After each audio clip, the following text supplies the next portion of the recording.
partir de agora, na Unesp FM, Observatório do Esporte. O programa que dá bola a todas as modalidades esportivas.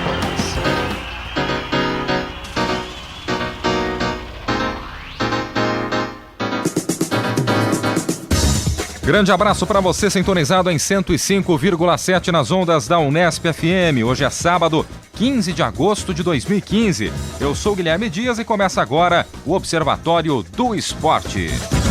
No Observatório, informação e análise dos acontecimentos esportivos da semana. A reportagem especial de hoje vai falar sobre o futebol em séries e filmes. Vamos falar sobre as produções do país e também internacionais, como o seriado Clube de Cuervos, da Netflix, e FDP, da HBO brasileira. Vamos falar também sobre como o torcedor de futebol cria expectativas sobre filmes relacionados ao esporte. Tudo isso daqui a pouquinho no Observatório para você. E entrando em campo, nosso time de comentaristas: Tuca Américo, Carlo Napolitano e também Zeca Marques, começando justamente com ele. Zeca Marques, um abraço para você, Zeca. Um abraço a todos os amigos ouvintes, amigos da mesa. Como você disse, time completo hoje, né? Time completo. Hoje não há nenhum Valdívia e... Nenhum chinelinho. Nenhum chinelinho. E para minha surpresa, o Valdívia está sendo cogitado pelo técnico do São Paulo para transferir-se para o São Paulo. Bom para o São Paulo. Saudades do Valdívia, mesmo passando 80% do tempo no banco, hein, Carlos Napolitano? Depois das últimas 3 rodadas no Brasileirão, acho que ele vai fazer muita falta. Já que eu falei sobre isso, na verdade, esse seria meu último tópico, né? Mas enfim, há uma tendência hoje na imprensa, e quando ela analisa o Campeonato Brasileiro, que a cada semana parece que é um favorito para o título, que é eleito como o melhor time do Brasil. Isso aconteceu com o Corinthians no começo do ano. Houve quem dissesse que o Corinthians estava no nível de Liga dos Campeões. Sim. E que poderia disputar a Liga dos Campeões tranquilamente. E aí o Corinthians é eliminado bizonhamente na Libertadores da América para o Guarani do México. Do Paraguai. Desculpa, o Guarani do Paraguai.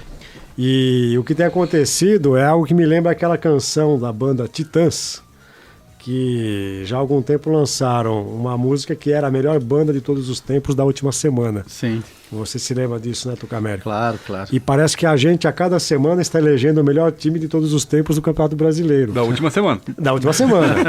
O Internacional de Porto Alegre, todos os anos, pelo menos já há uns 8 anos, é sempre o favorito ao título no começo do ano.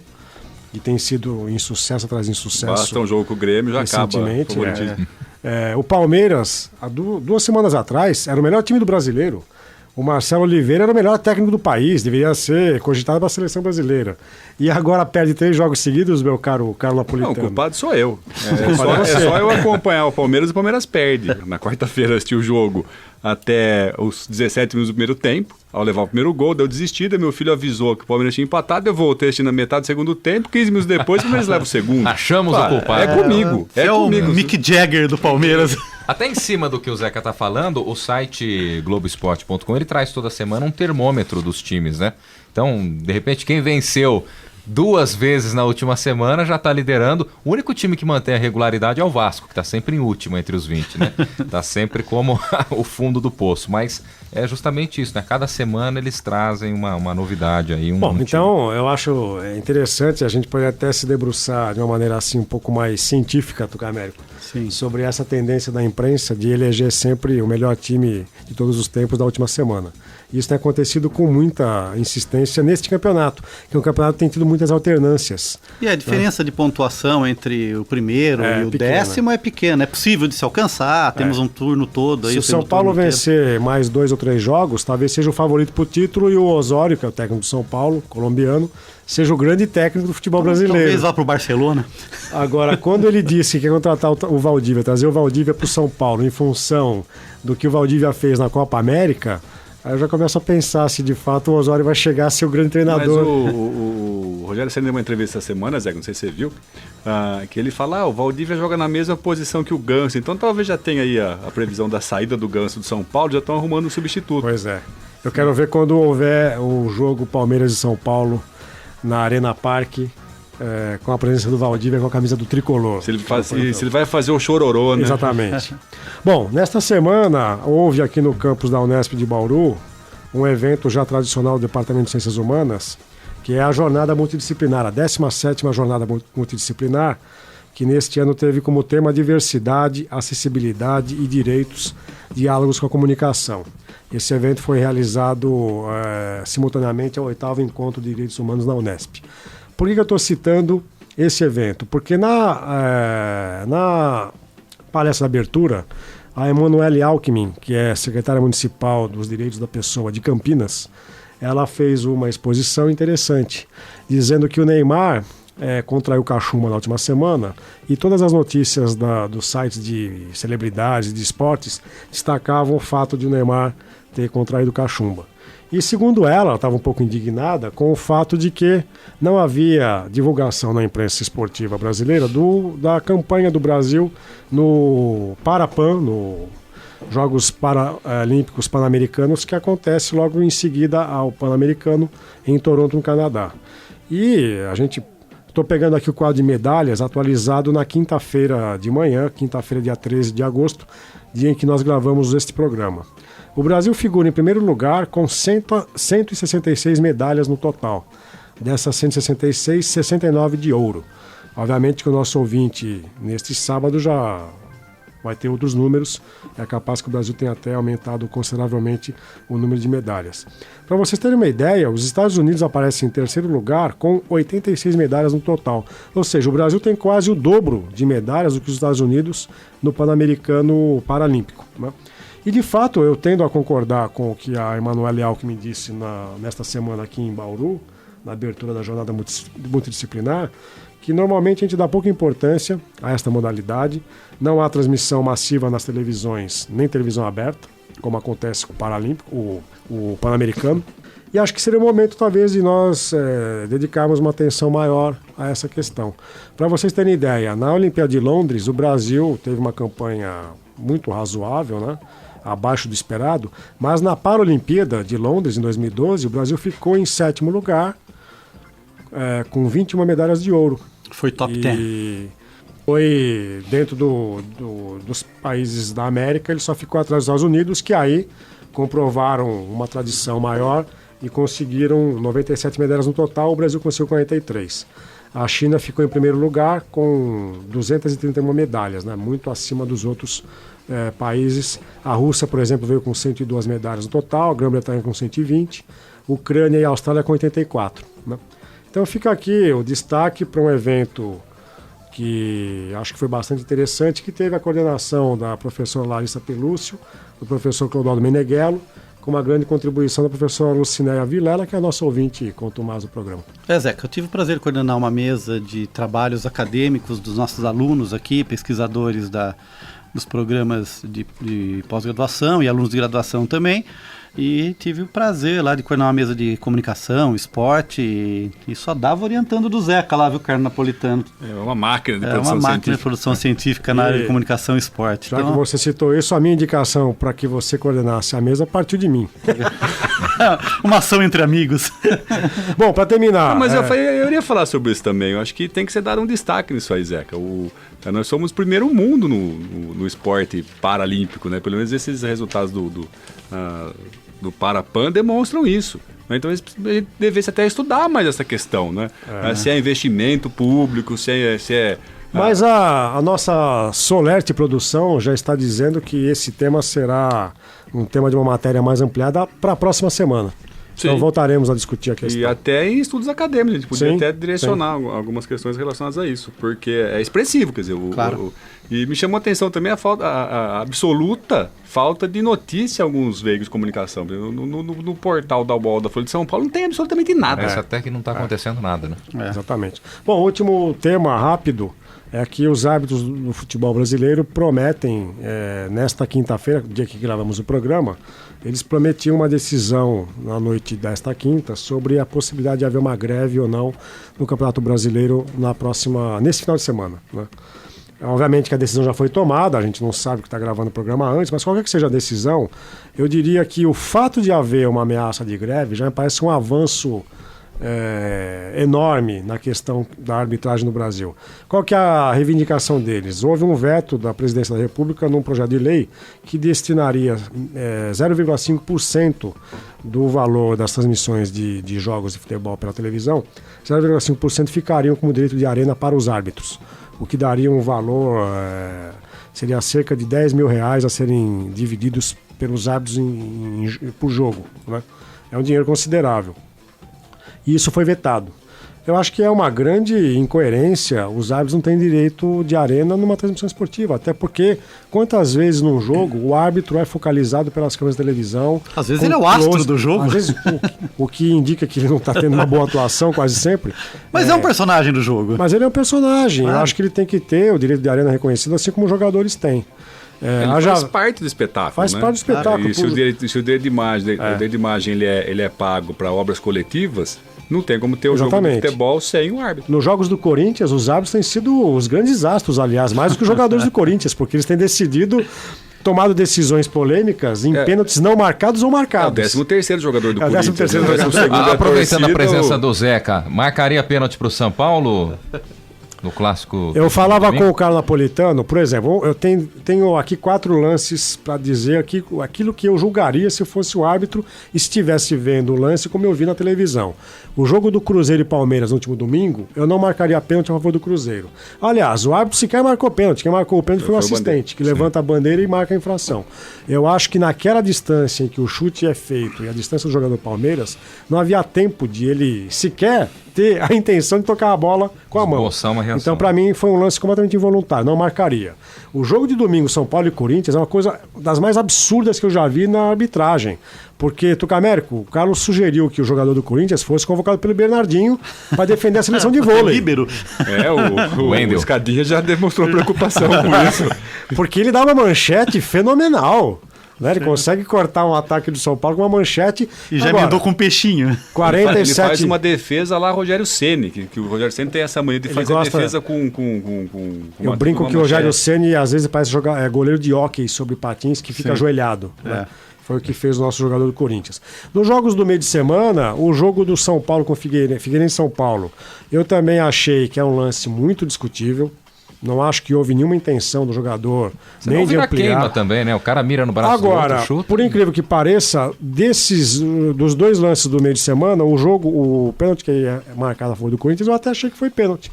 Porque eu acho que o jogador vai com uma certa imprudência disputar a bola com o braço erguido. Ali eu marcaria.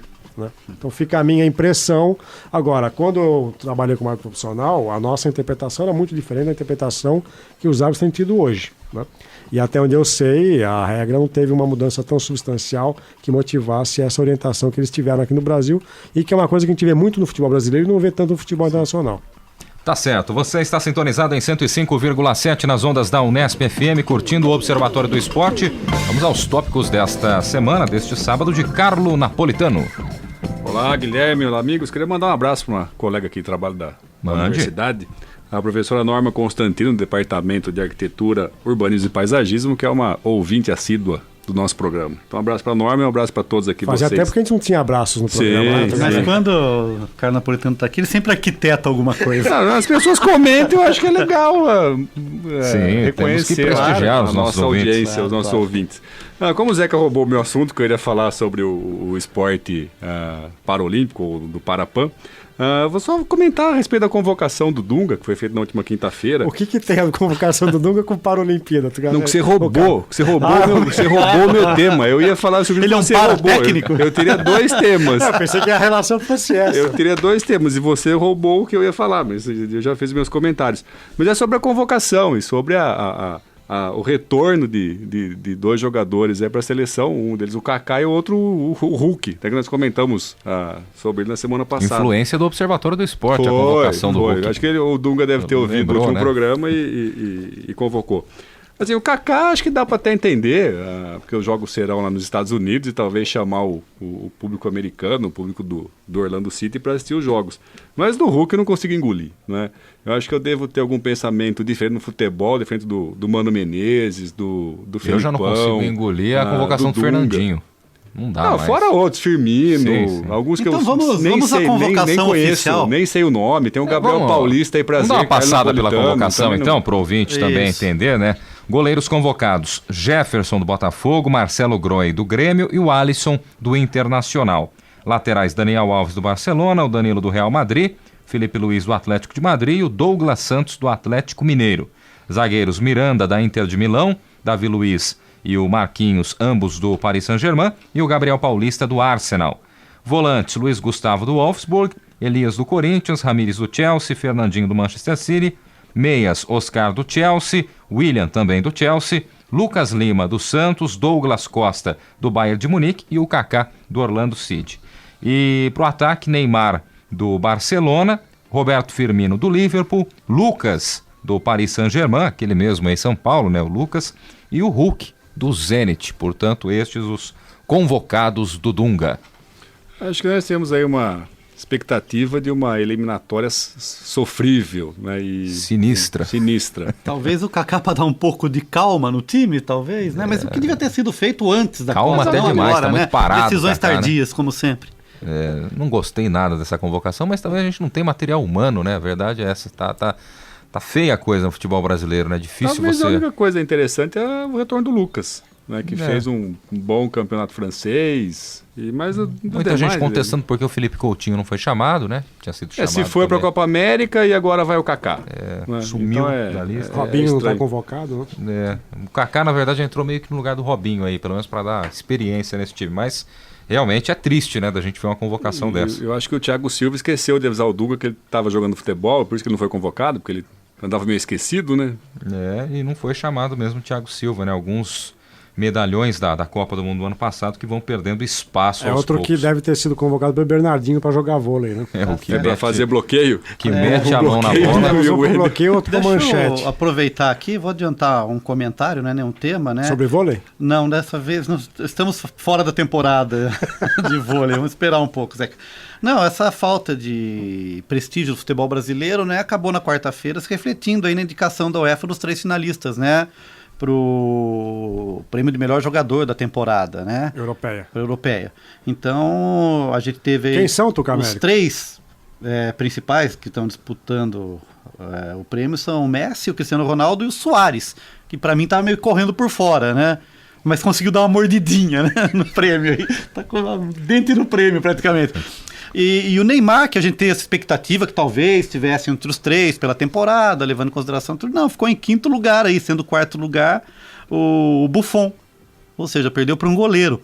Tá? Estranho, e dentro da lista dos 35 indicados, o único brasileiro a mais que aparece aqui é o Roberto Firmino, que se coloca em 29º lugar. Então apenas 2 brasileiros nessa lista, um 5º e um 29º lugar. Acho que não seria nada legal pro futebol ter o Neymar também na lista tríplice, né? Ficaria o ataque do Barcelona, porque não sei, talvez ele até merecesse ficar no lugar do Cristiano Ronaldo. Sim. Mas... Suárez, Messi e Neymar, né? Aliás, essa semana o Barcelona venceu a Supercopa da UEFA, né? Num jogo muito movimentado, bacana para cima do Sevilha, uma vitória por 5-4. E vamos esperar. Neymar é muito novo ainda, vai aparecer com certeza nos próximos anos. Mas estranho ele ficar atrás do Gianluigi Buffon, por exemplo, né? Talvez até uma homenagem ao Buffon, que já está indo para o final da carreira. Mas essas indicações também são muito estratégicas e políticas, né? O Buffon disputou a final da Liga dos Campeões pela Juventus e acho que é um pouco essa homenagem como um canto do cisne a um goleiro lendário do futebol italiano. Talvez por isso a 4ª colocação. Você está em 105,7 nas ondas da Unesp FM, seguindo agora o Observatório com o Tuca. Ele já aqueceu e agora entra com seus tópicos. Vamos lá, um tema só para fechar o programa de hoje. Eu não aguento mais ouvir, meus amigos, essa discussão da poluição da Baía de Guanabara, né? Então, eu não sei o que vocês pensam, mas são muitas notícias contraditórias. Bem confuso. Se de um lado essa semana teve aqui no Brasil a presidente, todo o comitê, né, responsável pela organização dos Jogos Olímpicos no Brasil, né, e a sua presidente, a presidente do comitê organizador dos Jogos de 2016 aqui no Brasil, que é a Nawal El Mouta Wakel, Tá? E ela convidou todo mundo para nadar junto na Baía de Guanabara, porque ela disse que não tem problema nenhum, que ela acredita piamente na pureza da água, que está tudo bem. Houve aí uma declaração também em relação às obras, que não existe problema, que tudo vai ficar pronto a tempo, né? Mas, por outro lado, quando a gente vê outras notícias, como, por exemplo, após participarem do Campeonato Mundial Júnior de Remo na Lagoa Rodrigo de Freitas, 13 dos 40 remadores norte-americanos voltaram para casa com problemas estomacais, tiveram diarreia e vômito. E o médico da delegação, né, o médico Catherine Ackerman, diz que acredita piamente que há uma intoxicação causada pela água lá da Bahia e da Lagoa, onde serão realizadas as competições dos Jogos Olímpicos. Alguns outros especialistas em exames, né? Pra vocês terem ideia, uma análise de qualidade da água encomendada pela Associated Press encontrou vírus causadores de doença em níveis até 1,7 milhão de vezes acima do normal. E um biólogo americano, tá aqui o nome do cidadão, é o John Griffith, que é um biólogo marinho do Instituto Independente Southern California Coastal Water Research Project, né? Diz que... Tá rasgando hoje. Obrigado. Diz que, abre aspas, que a água que tá lá é água dos banheiros, dos chuveiros e do que as pessoas jogam da pia, tudo misturado. Isso que vai para águas das praias. Isso é interditado imediatamente nos Estados Unidos. Né? Então aquilo, bom, de um lado se diz que a água tá limpa, que é possível ter as competições lá normalmente, e do outro lado a gente tem aqui a 13 remadores contaminados e um exame que diz que a água está contaminada. Agora uma decisão que talvez seja simples, não era mais fácil mudar o lugar? Mas onde você queria fazer as provas? Não sei, um lugar que a água não tivesse contaminada, que não fosse esgoto a céu aberto. Diga, Carlão. Eu passei o último Réveillon no Rio de Janeiro, né? Meus cunhados moram lá, meus sobrinhos. Você se banhou na Baía de Guanabara, Carlão? Não, justamente porque eles não entram no aterro do Flamengo, que é a Baía da Guanabara, depois o mar já abre. Eles, de forma alguma, eles entram na água ali. Então, o máximo que eles fazem é caminhar pela areia do aterro do Flamengo. No dia do Réveillon, nós fomos todos para o aterro do Flamengo e a minha cunhada, a minha esposa tal, e alguns amigos estavam juntos. Eles foram pular as ondinhas, né? Mas com uma condição, que todo mundo voltasse para casa e limpasse os pés, e passando até... Pular ondinhas onde? Na praia do Flamengo, ali no aterro do Flamengo. Que forma uma ondinha, uma baía, mas tem uma ondinha, tem a tradição de pular as ondinhas. E tinha lá até álcool gel para todo mundo passar no pé no retorno, com receio de ser contaminado por uma... Ou seja, confiável não é, pelo menos por parte dos... super bactéria. Não, os caras que moram lá não entram. Por parte dos moradores, confiável não é. Essa senhora que o Tuca mencionou um nome pomposo aí, como que é, Tuca? Não, esse é o... é a presidente do Comitê Olímpico, né? Fala de novo. A Nawal é o Malta Wakel. Eu não sei que idioma é esse que o Tucamel tá parece árabe. Mas se ela chegou a mergulhar na Baía da Guanabara? Não, mas ela convidou para que todos ali mergulhassem juntos. Acho que ela não quer morrer abraçado. Convidar é mais fácil do que entrar. E assim, havia meus sobrinhos falavam, não, tem uma super bactéria na Bahia, então não vai. E de fato ali, todo o esgoto da zona norte do Rio de Janeiro é despejado na Baía da Guanabara. Então, de fato, é um grande despejo de água de cozinha, de banheiro, de esgoto, e precisa ser limpo. A última atitude do governo do Rio de Janeiro foi despejar um tipo de bactéria que é usada no tratamento de esgoto, que ela se alimenta desse material orgânico, mas não tenho certeza que se isso vai funcionar até a época. Em 2012, eu fiz uma travessia da Baía de Guanabara na barca que vai ali do cais da Praça Mauá, o Pier Mauá, até Niterói. Eu fui de barca e voltei de barca. E é uma água que não me fazia a maior vontade de mergulhar. Nada convidativo. Nada convidativo para mergulhar na Baía de Guanabara. O caso da Lagoa é também preocupante, apesar de que a Lagoa normalmente é utilizada pelas equipes de remo cariocas. O Botafogo tem ali Arraia. Tem o espaçozinho do Botafogo, do Vasco da Gama, o Flamengo tem a sede ali na própria Lagoa, e há treinamentos constantes, não só de remo, caiaque, canoagem, etc. Então, a gente comentou na semana passada essa questão. Eu acho que não houve um processo que se preocupasse com a descontaminação da água. Isso não será feito em um ano, é impossível, né? E é mais uma obra ratada da Olimpíada, quer dizer, o carioca, o O habitante do Rio de Janeiro não vai ter como grande ganho a despoluição da Baía e da Lagoa. E eu acho que se eu fosse atleta olímpico, eu estaria muito preocupado com o contato com essas águas. Tá, ok. Bem, só para fechar uma nota de que um tema recorrente que eu falei várias vezes aqui, daquele imbróglio envolvendo a participação ou não da equipe brasileira de basquete masculino nos Jogos Olímpicos, né? Nessa semana foi oficializado então a participação. Diz que o Brasil tem um compromisso de pagar a dívida lá de 3 milhões e 300 mil dólares, né, com a FIBA, que é relativo ao convite ao último mundial, que o Brasil não conseguiu a sua vaga.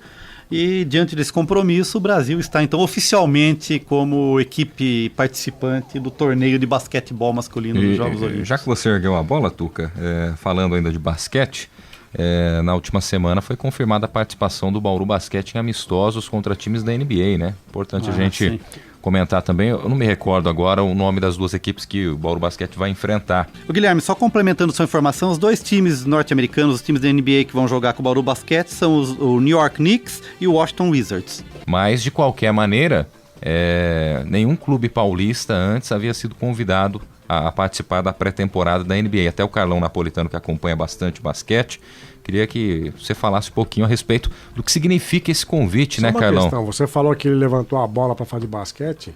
O Camero, quando levanta a bola, é para sacar no vôlei, não é no basquete. Pois é, mas agora deu uma mudada nessa semana já, falando um pouco de basquete também. Carlão, convite bacana, né? Eu também achei legal, mas pelo começo do Paulista, talvez um amistoso de medo, né?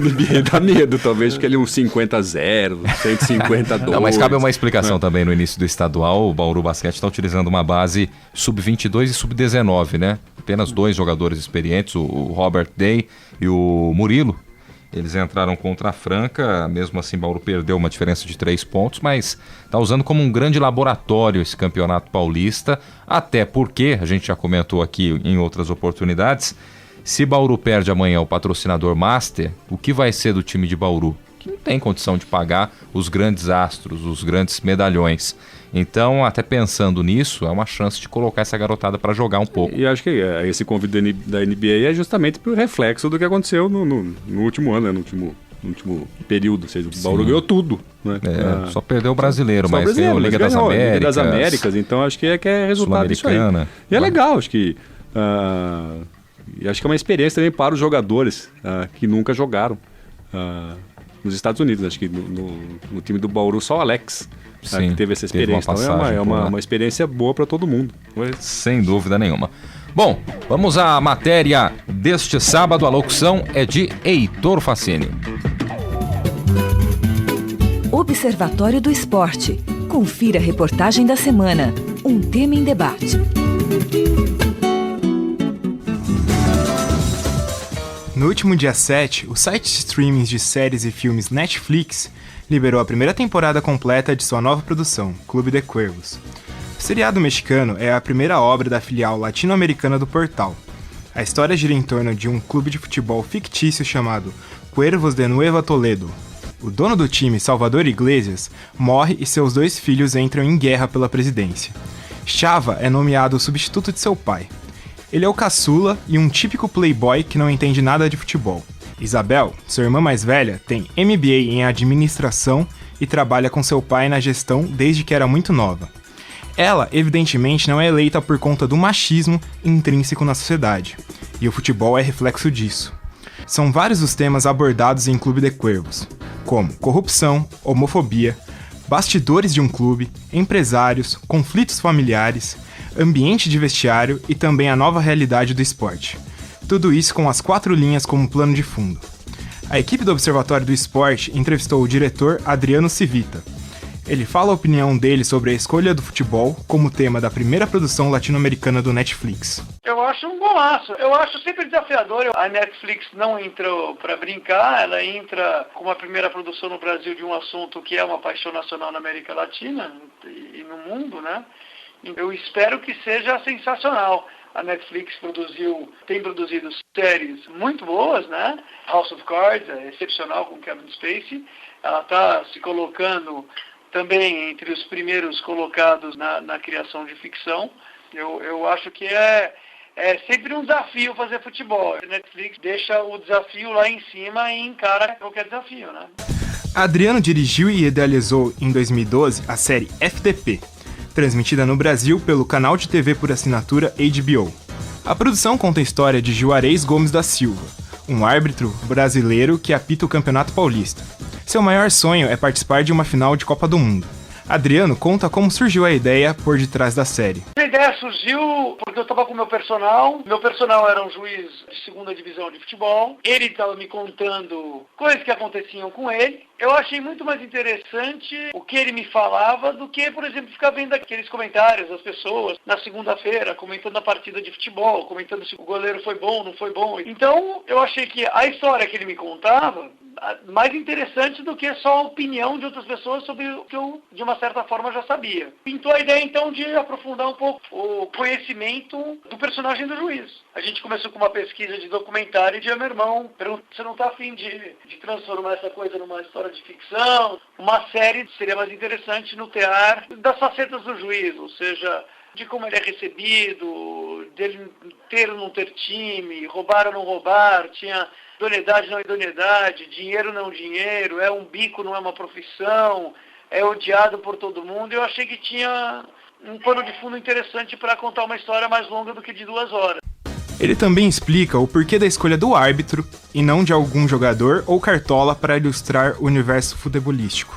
É muito mais rico o canvas dramático de um juiz de futebol do que contar o futebol do ponto de vista do artilheiro, do atacante, do gostosão. Fica fácil você gostar e você, digamos assim, caracterizar esse personagem de uma forma quase mais caricata, menos interessante. Então, ponto de partida, quando a gente fez toda a pesquisa do juiz, é tipo, não é nenhuma profissão, é um bico. Pô, o cara não tem um fã-clube. Aí o juiz queria ser outra coisa. O juiz queria ser um jogador, o juiz jogava bola, o juiz tem grana, o juiz rouba, ele precisa roubar. Me pareceu muito mais interessante começar a discutir questões do futebol através desta figura do juiz de idoneidade. Não é um cara glamuroso, não é um cara famoso, ele tem tudo contra ele. Ele já começa perdendo. Você imagina que tem 22 jogadores entrando em campo, 11 adorados por um lado da torcida, 11 adorados por outro, e um cara que não é adorado por nenhuma das duas, e nem pela mãe dele, se a mãe dele for torcedora de algum dos times. Entrevistamos também o roteirista que escreveu FDP, José Roberto Toreiro. Em sua filmografia, temos também o documentário Pelé Eterno e o curta indicado ao Oscar Uma História de Futebol. Analisando as produções que sejam para cinema ou para televisão, vemos que o futebol é menos abordado que outros esportes, como as lutas e o basquete, por exemplo. Toreiro acredita que isso se deve ao alto custo das produções. O futebol, ele é muito mais difícil de filmar do que outros esportes.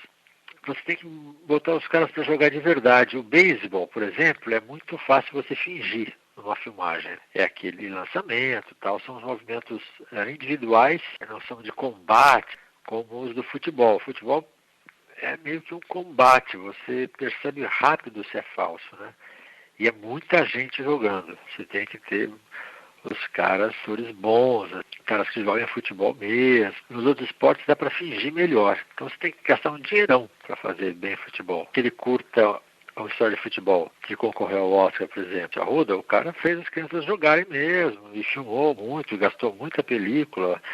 Foi um curta muito caro, deve ser um dos 5 mais caros da história do Brasil e tal. Mas a gente não consegue coisas como o Touro Indomável do Scorsese, por exemplo, que é um esporte muito bem filmado, né? Ele é bem coreografado e tal. Embarca na coisa. No futebol é mais difícil, você tem que gastar um dinheirão mesmo. Já Adriano Civita, diretor do seriado FDP, transmitido pela HBO, vê que os Estados Unidos, terra de Hollywood, não respira futebol. Os Estados Unidos não jogam tanto futebol, senão talvez eles tivessem feito. Quando eles fazem com crianças, porque o futebol feminino nos Estados Unidos é mais forte, o futebol entre as crianças nos Estados Unidos também é uma coisa forte. Então você tem essa narrativa como pano de fundo de algumas histórias, mas de forma muito menos profissional. Outra coisa a ser pensada é se o brasileiro gosta mesmo de futebol. É o que pensa Sérgio Riso, jornalista do Globo e professor da Academia Internacional de Cinema. O fato é que tem uma expectativa de que, esse país respira futebol, ou qualquer coisa sobre futebol vai ter muita gente. Não me parece que isso seja verdade. Não me parece que isso seja verdade. E aí eu olho para dados do próprio futebol. Quer dizer, não me parece que o futebol tem essa bola toda no Brasil. Então o Santos não jogaria tantas vezes na Vila Belmiro as moscas.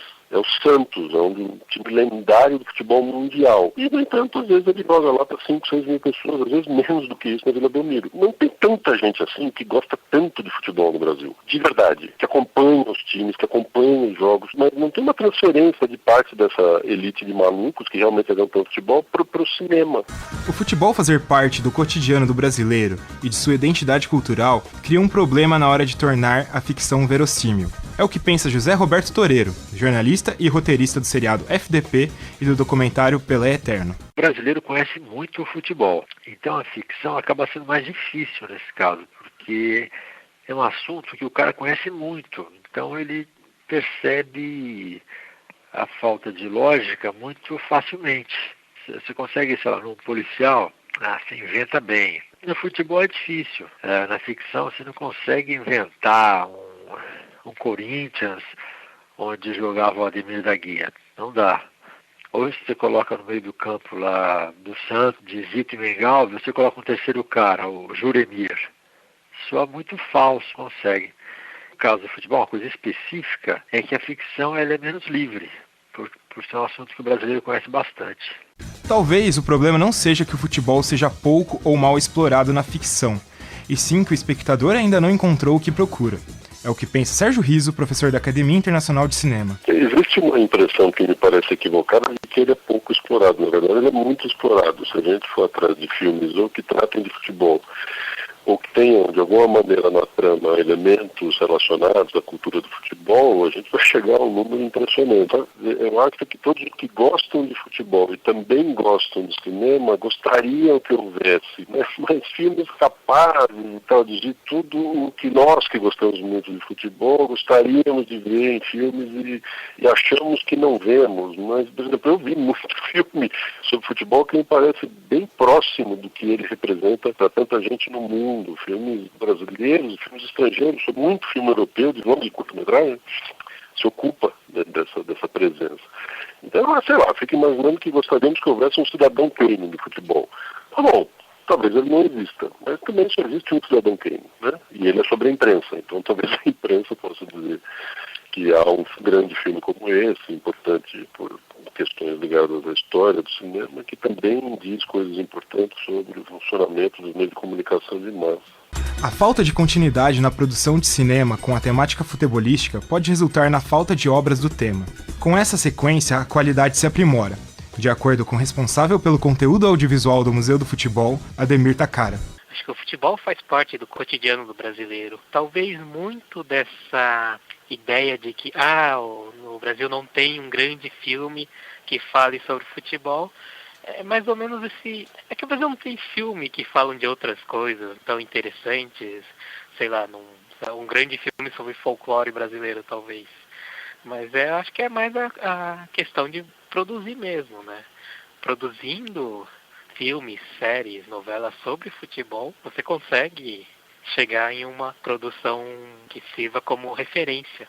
Segundo Sérgio Riso, professor da Academia Internacional de Cinema, essa falta de filmes não é um problema exclusivo do futebol. Há outras áreas a serem exploradas também. Às vezes eu fico me perguntando qual é essa coisa de, puxa, cadê o filme do futebol? Bom, mas cadê o filme sobre outras coisas também? Eu não sei qual é a fantasia que quem diz isso tem na cabeça. Que tipo de filme essa pessoa gostaria de ter visto? Eu acho que tem um pouco a ver com isso, no fundo. As expectativas que cada um de nós alimenta sobre qualquer coisa no cinema. Então, eu, sei lá, também gostaria de ter visto um filme sobre o mercado financeiro brasileiro.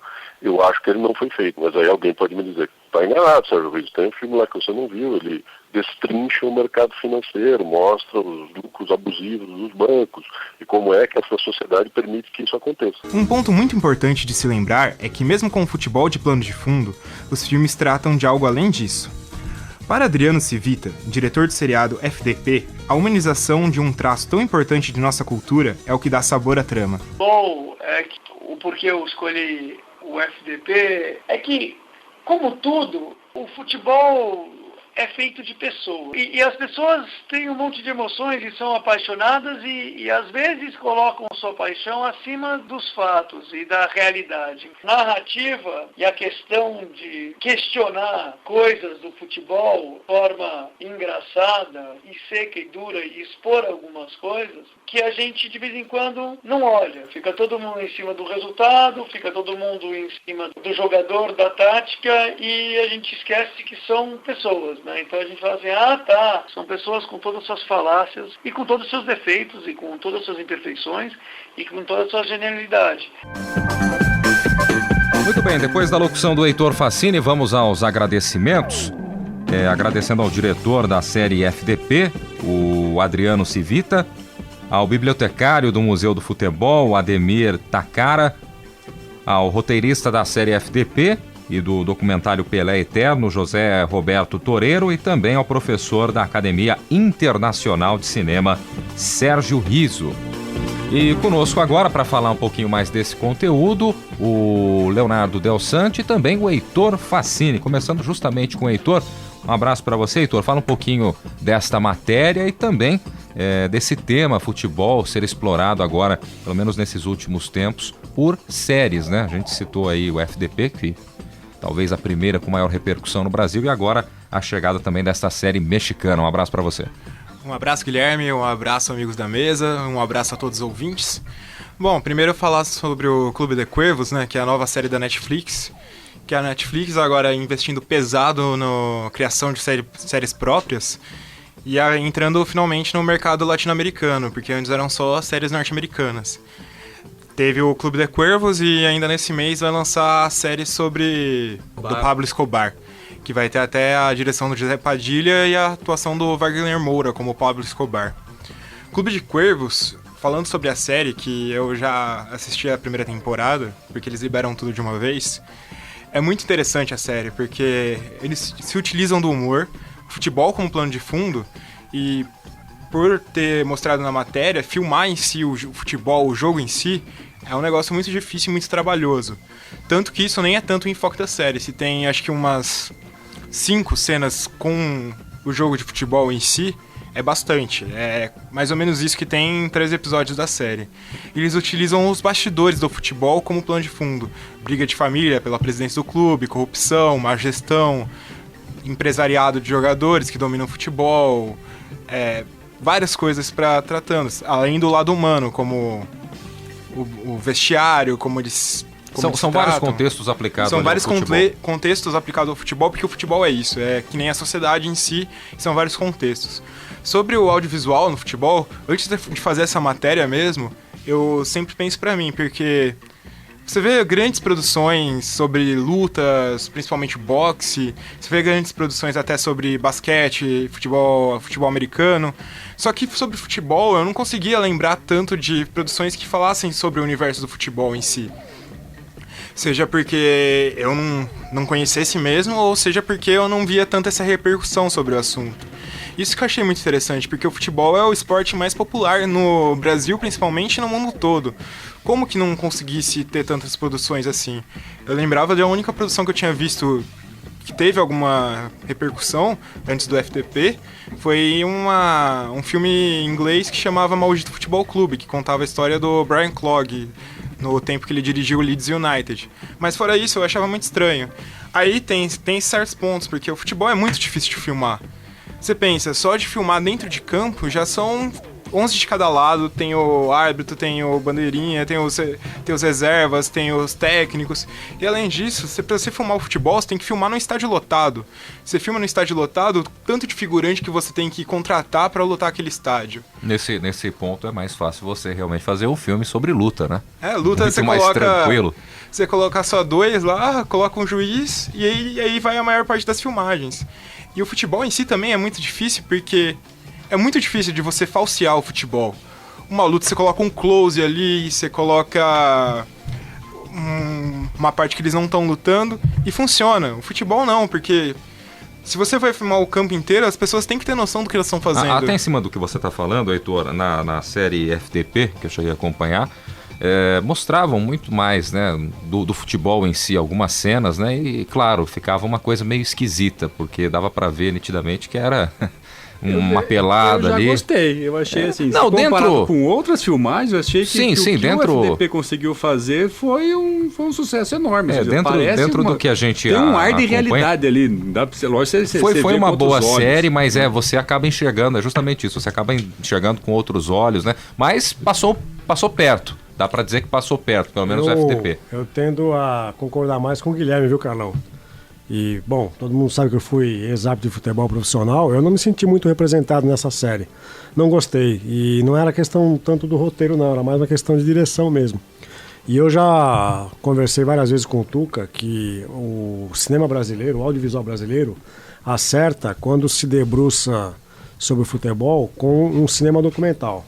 Eu acho que o problema é o cinema de ficção. E aí a gente tem vários tropeços. Eu até já publiquei um artigo que eu dizia que era uma bola na trave a produção audiovisual brasileira sobre o futebol numa produção ficcional, e que o gol era quando se fazia um trabalho documental. O Sérgio Riso cita que há muitos filmes longas e curtas sobre esportes no Brasil, sobre futebol. É verdade, é uma lista assim imensa. Só que muitos não chegam ao grande público, muitos não têm sequer sucesso de bilheteria.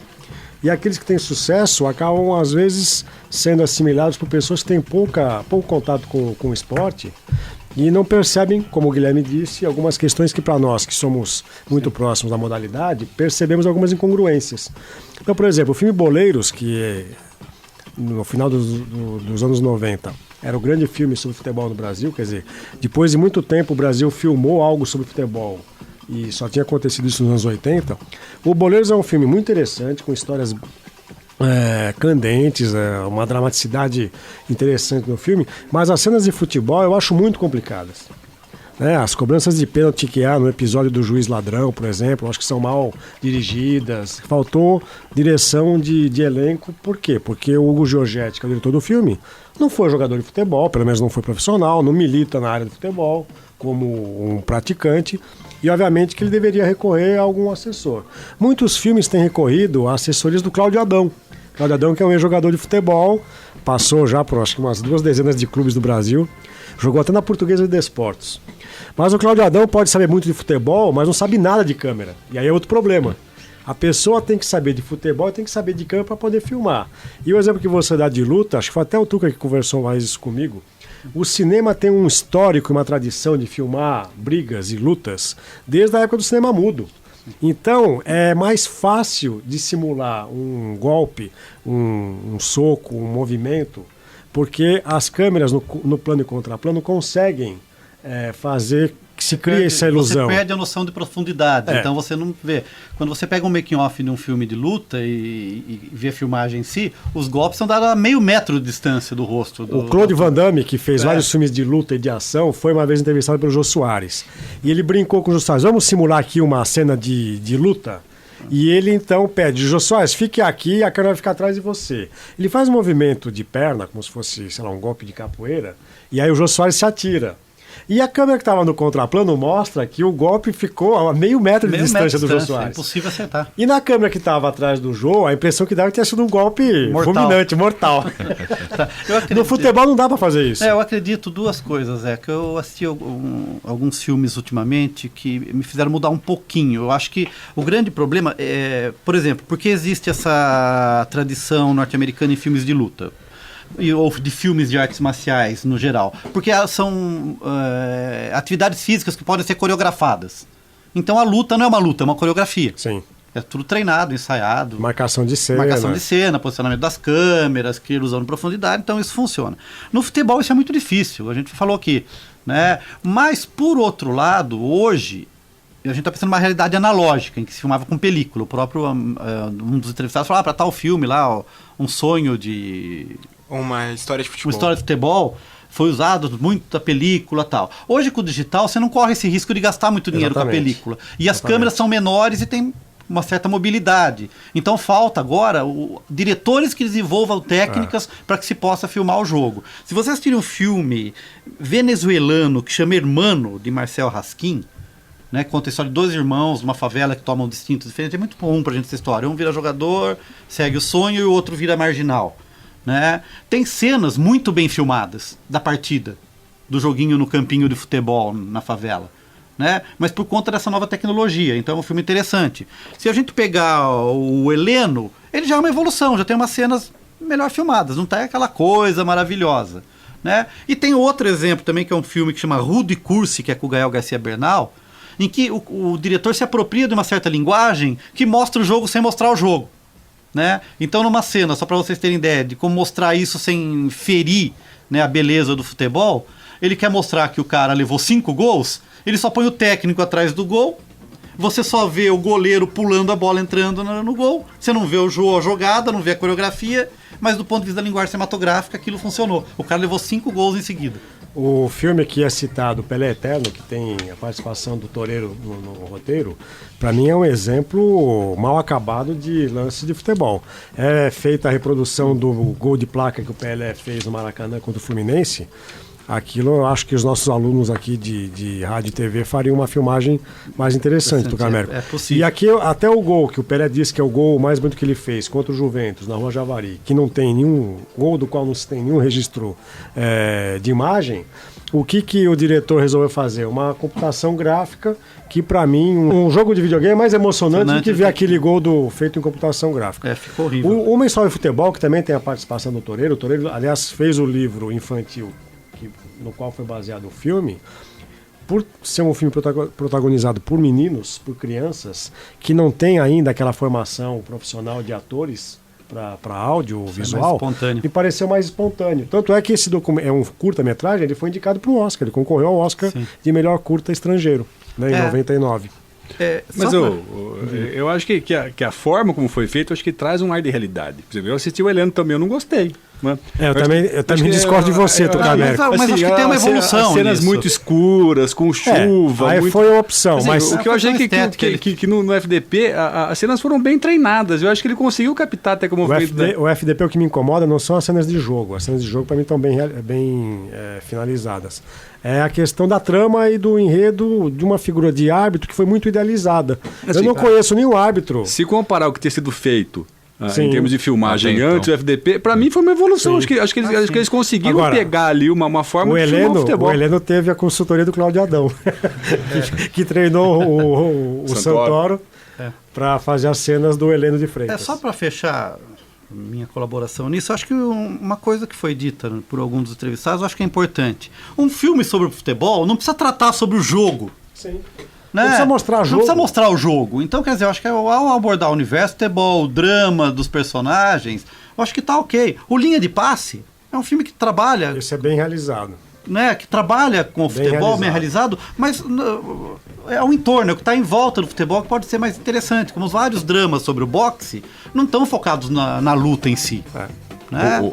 O Leonardo tá quietinho por ali. Fala um pouquinho também, assistiu a série, acompanhou o FDP, então, acompanhou também o Clube de Cuervos. Fala é o que o Clube de Cuervos faz muito bem. Ele busca várias tramas, vários problemas que acontecem na sociedade, não só mexicana, mas na sociedade como um todo, e ele leva também pro futebol. Então ele busca o problema, por exemplo, de machismo da irmã, que ela é muito melhor do que o irmão, teria que ser presidente desde o começo e não assume o clube. E ela não assume só por isso. E trata muito bem dos problemas, porque todos os personagens também, eles erram. Não é aquela personagem, ela não é uma santa por causa disso. Mas ela, com toda certeza, ela é mais capaz do que o irmão mais novo. Um ponto interessante também é que Clube de Cuervos tem um clube fictício. O clube não existe. E mesmo assim, ele, com o passar do tempo, ele faz com que você acabe por torcer para esse clube. É uma coisa muito impressionante. Direciona para isso. Porque ele busca a emoção do torcedor de futebol como um todo. Ele pega a imagem de um clube pequeno que se tornou grande porque o dono ficou milionário com o passar do tempo e enriqueceu o clube, melhorou a cidade como um todo, e hoje o clube é uma potência local, regional do México. Eu confesso que ainda não tive a oportunidade de assistir essa produção da Netflix, mas acompanhei, como a gente disse no começo do bate-papo, a série FDP. E lá em casa, por exemplo, de todo mundo que gosta de futebol, tem apenas um irmão que não gosta de futebol, e foi justamente quem mais gostou da série FDP. Foi o que ficou mais ligado na série. De repente apresentou um outro universo para ele que não conhecia até então. Não é um amante do futebol, mas aprendeu a visualizar de outra forma. Isso é interessante também. Às vezes você puxa uma pessoa que não está ali inteirada do assunto, mas começa a ter uma noção, ter uma base pelo menos. Pode falar, Heitor. Então, é aí que isso aí talvez indique um negócio, que quem gosta de futebol vai sempre procurar, essa cena não parece um jogo de futebol, vai sempre procurar isso. Sempre procura um defeito, né? Sempre procura um defeito. É mais crítico. E é fácil de achar, porque não é tão perfeito. Sim. Para isso precisa de muita prática, muitos filmes saindo, e conforme isso vai acontecendo, eles vão melhorando. E tem uma outra do futebol, filme de futebol não ser tão assim popular no Brasil, porque você vai contar alguma história de algum ídolo do Corinthians. Torcedores do São Paulo, do Palmeiras, do Santos vão olhar com maus olhos esse filme porque eles não gostam do Corinthians, simplesmente por isso. Vai ser difícil deles acompanharem e desligar da paixão do torcedor para acompanhar a história, mesmo que a história seja extremamente interessante. Talvez seja isso que pode fazer com que gostem de algum filme, alguma coisa. Pegar alguma coisa menor, algum clube pequeno, algum clube até fictício que reage com os outros, porque aí você cria um distanciamento do público, que a paixão sobre o futebol não vai interferir tanto na paixão clubística e na vontade de ver o cinema. Quem gosta de futebol, então, quer ver jogo de futebol, não quer ver drama dramatúrgica sobre futebol. São vários tipos de público também, né? Porque existe essa pessoa que não liga tanto para ver jogo de futebol. No próprio videogame a gente dá pra mencionar isso. Tem gente que adora jogar FIFA, que você pega o controle, você assume o comando da equipe e você joga com os jogadores. E tem também o Football Manager, que é um jogo que você, no máximo, vê o trabalha jogo, nos bastidores. Mas você trabalha nos bastidores, você busca contratações. E isso no FIFA vem se tornando cada vez maior, de você contratar jogadores, esse tipo de coisa. Sim. Então, conforme o tempo tá passando, esse público ele pode também passar a gostar de cinema. Pra gente encerrar, então, o Tuca tem uma dica. Pois não, Tuca? Não, a gente tá falando a questão de filmes que foram produzidos no Brasil com o tema futebol. Tem o livro Fome de Bola, Futebol e Cinema do Brasil, do Luiz Zanin Orico, que você pode baixar de graça pela coleção Aplauso na imprensa oficial do Estado de São Paulo na internet. Legal, e fica o convite também pro ouvinte, né, do Observatório, para acompanhar, já que a gente falou das séries, né, tanto da série FDP como também da Clube de Cuervos, para acompanhar, tirar a sua própria conclusão, né? Afinal de contas, cada um vai chegar, né, num ponto, se gostou, se não gostou, mas fica aí o convite para acompanhar. E você, ouvinte do programa que acessa as redes sociais, curta a nossa página no Facebook. O endereço é o www.facebook.com/Observatório do Esporte. Envie suas dúvidas, sugestões e comentários ao programa. Acesse também o blog. O endereço é o www.observatoriodoesporte.unesp.blogspot.com.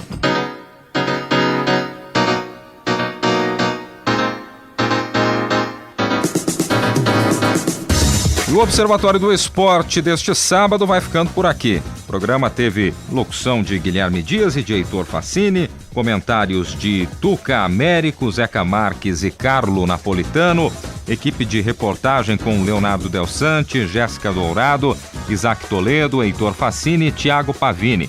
Direção de Fábio Fleury, com trabalhos técnicos de Paulo Pepa. O Observatório do Esporte é um projeto de extensão universitária financiado pela ProEx, a Pró-Reitoria de Extensão da Unesp. Para você, obrigado pela companhia, um grande abraço e até a próxima semana. Observatório do Esporte, informação além das 4 linhas.